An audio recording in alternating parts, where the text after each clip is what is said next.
अब मेरुदण्डमा चोट लाग्ने बित्तिकै मान्छेको चाहिँ हात खुट्टा नचल कतिपय मान्छे चाहिँ व्हिलचेयरमै जिन्दगी बिताउनु परेको पनि हामीले देखेका छौँ। के कारणले चाहिँ यस्तो हुन्छ?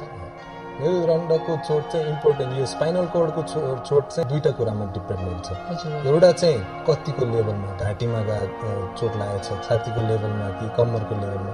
जति माथिको लेभलमा इन्जुरी भयो त्यति धेरै इन्भल्भमेन्ट भयो। सपोज तपाईँको यो घाँटीको माथिल्लो भागमा इन्जुरी भयो भने के हुन्छ, त्यसमा सास प्रश्वासको पनि असर देखिन्छ। कहिलेकाहीँ बिरामीले आफैले सास फेर्न, सास लिन नसक्ने पनि हुन्छ। त्यस्तो बिरामीलाई भेन्टिलेटर सपोर्टसँग चाहिन्छ। अनि हात खुट्टा नचल्ने, दिशा पिसाब कन्ट्रोल नहुने, त्यो साथसाथै कहिलेकाहीँ ब्लड प्रेसरहरू कन्ट्रोल नहुने, अब खोक्न, लामो सास लिन नसकेपछि न्युमोनियाहरू हुने, विभिन्न समस्याहरू आउन सक्छ।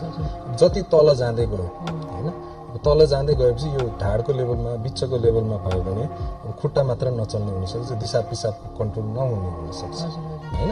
अब यो ढाडको मासुहरूको पनि आफ्नो मसलहरू हुन्छ, त्यसले चाहिँ के गर्छ, हाम्रो ढाडलाई सिधा गर्छ होइन।